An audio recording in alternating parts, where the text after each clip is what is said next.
आखिर क्यों है शिया सुन्नी में मतभेद? कैसे बनी इस्लाम की सबसे पुरानी घातक लड़ाइयों में से एक? दोनों एक ही अल्लाह को मानते हैं, मोहम्मद साहब को अल्लाह का आखिरी पैगंबर मानते हैं, दीन भी दोनों का इस्लाम। तो जनाब फिर दिक्कत कहाँ है? क्यों शिया सुन्नी में है इतनी बड़ी दूरियां? क्यों फूट रहे नफरतों के बीच? नमस्कार, बहुत स्वागत है आपको हमारी खास पेशकश में और मैं हूं आपके साथ शाहबाज खान।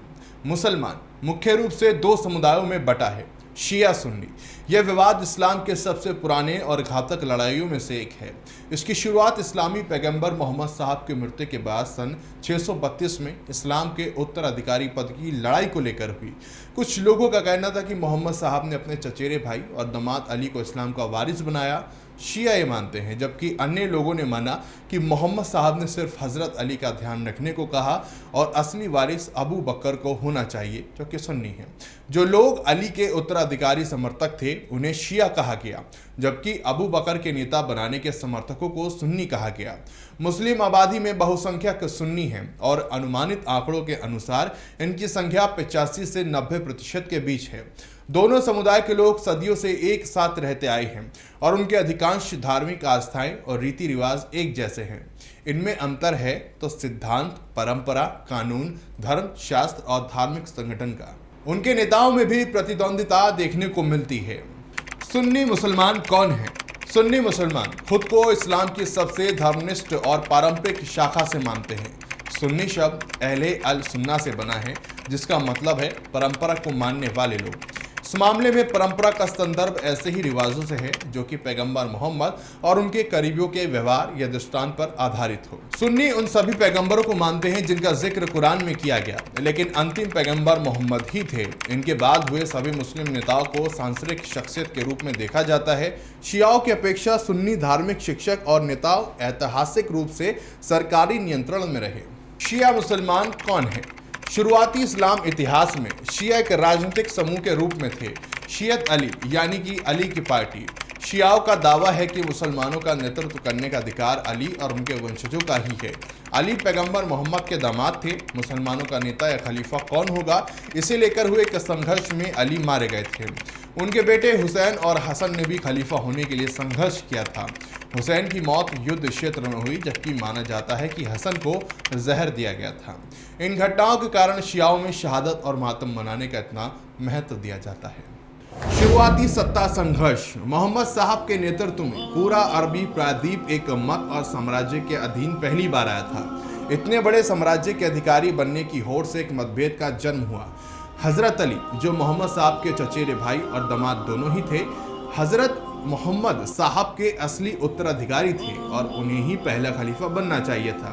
यद्यपि ऐसा हुआ नहीं और उनके 3 और लोगों के बाद खलीफा यानी प्रधान नेता बनाए गए।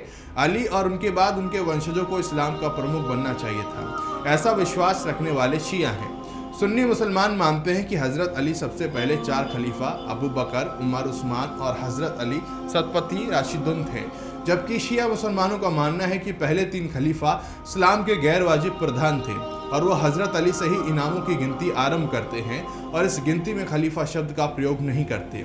सुन्नी अली को चौथा खलीफा मानते हैं और उनके पुत्र हुसैन को मरवाने वाले खलीफा यजीद के कई जगहों पर पथभ्रष्ट मुस्लिम कहते हैं। हालांकि यह सिर्फ उत्तराधिकारी का मामला था और हजरत अली भी कई वर्षों के बाद खलीफा बने, पर इससे मुस्लिम समुदाय में विभेद आ गया जो सदियों तक चला। आज दुनिया में सुन्नी बहुमत में है और शिया विश्वास ईरान, इराक समेत कई देशों में प्रधान है। मतभेद का कारण क्या है? मुहर्रम इमाम अली के बेटे हुसैन की शहादत का इस्लामी महीना है। हुसैन की शहादत को लेकर शिया मुस्लिम मातम करते हैं।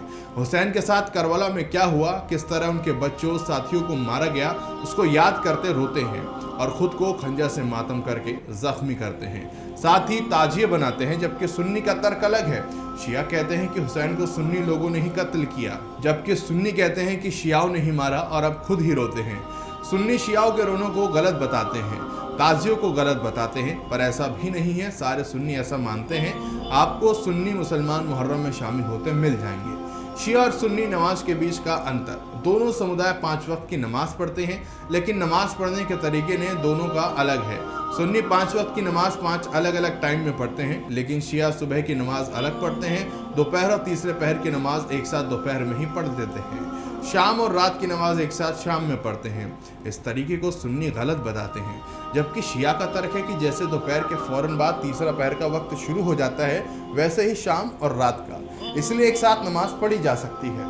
सुन्नी मुस्लिम हाथ बांधकर नमाज पढ़ते हैं, शिया मुस्लिम हाथ छोड़कर नमाज पढ़ते हैं। सुन्नी दावा करते हैं कि जैसे वो नमाज पढ़ते हैं वो तरीका मोहम्मद साहब के नमाज पढ़ने का तरीका है, जबकि शिया इसे खारिज करते हैं और अपने तरीके को मोहम्मद साहब का तरीका बताते हैं। शिया सुन्नी मुस्लिम की किताबों से तर्कों को नहीं मानते, तो सुन्नी शिया मुस्लिम की किताबों के तर्क को नहीं मानते।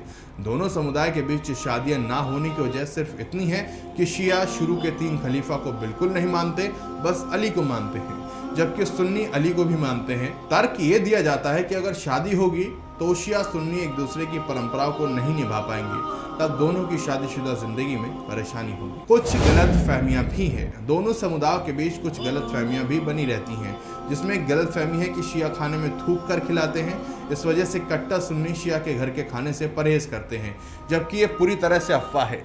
एक बात ये चलती है कि सुन्नी कट्टर होते हैं, लेकिन ये भी सच नहीं है। कट्टर सभी धर्मों में कुछ मिल जाएंगे। सुन्नी समुदाय के अंदर ये बात घर कर गई है कि शिया मुहर्रम में होने वाली मजलिस सभा में सुन्नियों के खलीफाओं को बुरा भला कहते हैं। ये भी एक गड़ी कहानी है। शिया और सुन्नी की संख्या की बात कर लेते हैं। दुनिया भर के मुसलमान मोटे तौर पर 2 समुदाय सुन्नी और शिया हैं, जिसमें लगभग 80 से 90% सुन्नी आबादी है, जिनकी संख्या लगभग 1.7 बिलियन बताई गई है। वहीं शिया आबादी की बात करें तो अनुमान से 10 से 20% तक लगाया गया है, जिनकी संख्या 200 से 380 मिलियन तक आंकी गई है।